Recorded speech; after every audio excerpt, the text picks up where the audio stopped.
51, 51 it says that in the temple, ya kwamba kule hekaluni the veil that covered the holiest of holies ile pazia ambayo ilikuwa imefunika patakatifu zaidi was rent from the top to the bottom. iliweza kupasuka juu hadi chini, And that showed that it was God himself tearing that veil apart. na ni Mungu alikuwa anaipasua ile pazia mara mbili. It went from the heaven down to the ground. Kuanzia mbinguni hapa chini. And for those people Na kwa wale watu who give a high appraisal ambao walikuweka dhamani ya juu and see the value of Jesus in their day, na kuweza kumuona dhamani ya Yesu siku yao, it makes an entrance into the holies of holies. inakuwa sasa ni kifunguo cha kuingia patakatifu patakatifu. Amen. Now Christ's blood was shed for all men. Sasa damu ya Kristo ilimwagwa kwa sababu ya watu wote. However, the same event, Lakini hata hivyo wakati ule Calvary, Kalvari caused two different groups of people. ilileta vikundi viwili za watu. One group of people had tribulation and judgment and earthquakes. Kikundi kimoja kilikuwa na hukumu na kikuu na mitetemeko ya ardhi. But for another group of people Lakini kikundi kingine who saw the value of Jesus on the cross, ambao waliona dhamani ya Yesu msalabani, it caused an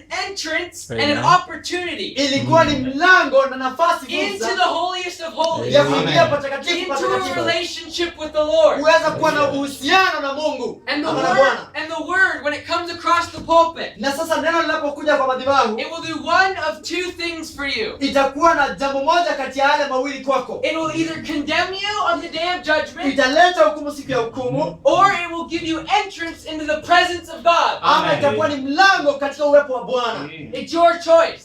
Sasa ni fursa yako. Remember, you're in Pilate's judgment hall. Sasa uko katika chumba cha hukumu cha You Pilato. make the decision tonight. Unafanya uamuzi wako jioni ya Which leo. group will you be in? Utakuwa katika kikundi gani? Will you refuse the sacrifice Je, utakataa ile dhabihu and accept judgment? na kukubali hukumu, Or will you receive Jesus in your day ama Amen. utamwona Yesu siku yako and go into the very presence of Jesus na Christ? kuingia katika uwepo mkamilifu wa Yesu Kristo? Amen. Now, in Brother Branham's ministry, Katika huduma ya ndugu Branham we saw in the beginning of his ministry, tunaona pale mwanzo wa hukumu yake, huduma yake, there were healings and discernments, kulikuwa na ponya na pambanuzi, and many people accepted his ministry. na wengi wakakubali huduma yake. But as he went further in his ministry, Lakini alipoendelea katika huduma, the angel of the Lord sasa malaika wa Bwana instructed him akamwambia to preach doctrine akaweza kuleta mafundisho and bring the word in its na fullness. kuleta neno katika ukamilifu wake. And many people turned him away. Na sasa watu wakamkataa. They did not recognize the value of the prophet. Hawakutambua ile dhamani ya nabii. And so there was two groups made. Kwa hivyo kukakuwa na vikundi viwili ambavyo vimetokea. One group of people turned away Brother Branham. Kikundi kimoja kikamkataa ndugu Branham. And you see in the later years of his ministry, Katika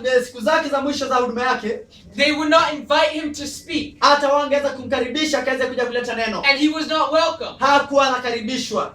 And this group of people, Na hiki kikundi cha watu, there was a day when a cloud formed in the heavens. kuna siku ambayo kulikuwa na wingu kule mawinguni. And when Brother Branham took the picture of that Na cloud, ndugu Branham akachukua ile picha ile And he turned wingu it. na akaweza kuigeuza. you saw the profile of Jesus Christ. Akaona ule uso wa Yesu And Kristo. Amen. it was a white wig, the cloud on his head. Na ilikuwa ni wingu jeupe katika kichwa chake. And Brother Branham said that represented Na hiyo ndugu Branham akasema kwamba inawakilisha judgment. hukumu. And the reason it was judgment Na ni kwa sababu gani ilikuwa was hukumu? because they had refused the word for their day. Kwa sababu walikuwa wamekataa neno na wakati wao. But there was another group of people Lakini kulikuwa na kikundi kingine cha that watu saw the value of the word, ambao Amen. waliona ile dhamani ya ile neno, that gave a high appraisal of the ambao prophet, walileta dhamani kwa yule nabii, and took the words that he spoke from God. na akachukua neno alilonena kutoka kwa Mungu. There were people that drove all across the country, Watu ambao walikuwa nchi yote katika nchi and they yao, would drive from na Ohio wametoka kutoka and Ohio Indiana na kule Indiana and na Arizona Arizona, and travel very far. na wanaendesha magari muda mrefu sana. Why? Kwa nini? Because they saw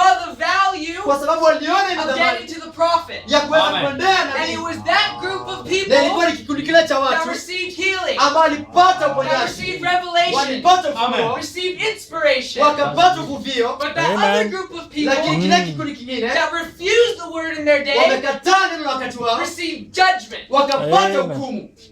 Now, Sasa my question to you tonight, swali langu jioni ya leo, what did the sacrifice ile dhabihu do for you? ilikufanyia nini wewe?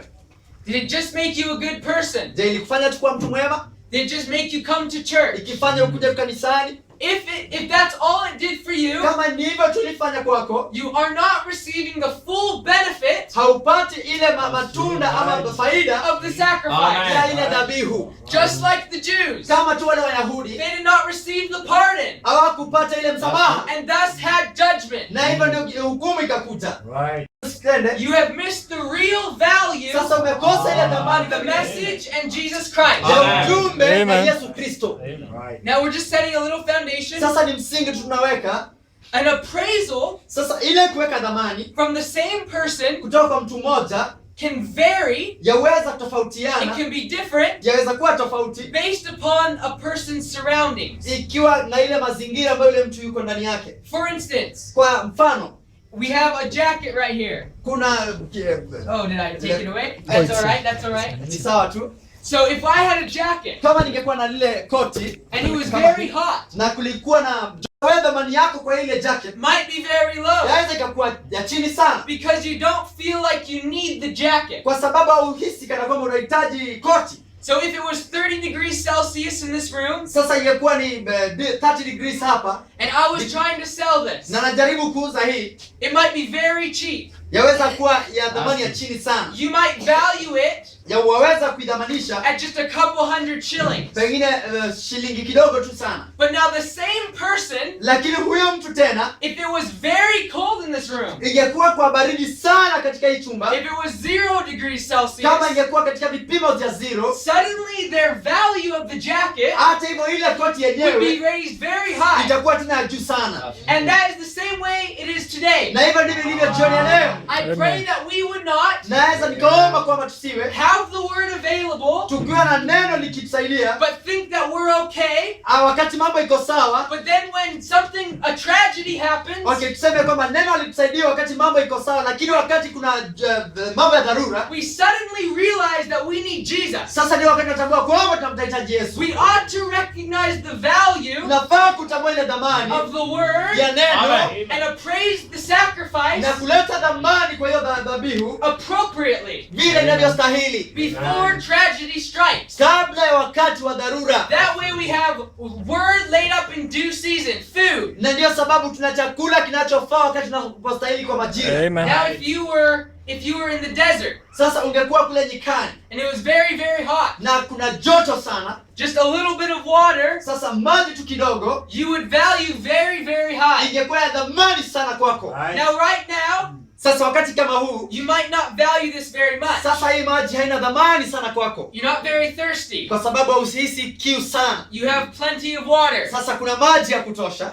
But when it gets very hot and you get thirsty, Sasa kunapokuwa na joto sana, unasikia kiu sana, your appraisal is raised. sasa wewe dhamani yako kwa maji inaongezeka sana. And people that are very thirsty in the desert Na watu ambao wana kiu sana kule would nyikani give whatever they have just to get a little bit of water. wanaweza kupeana vyote walivyo navyo kupata tu kionjo cha maji.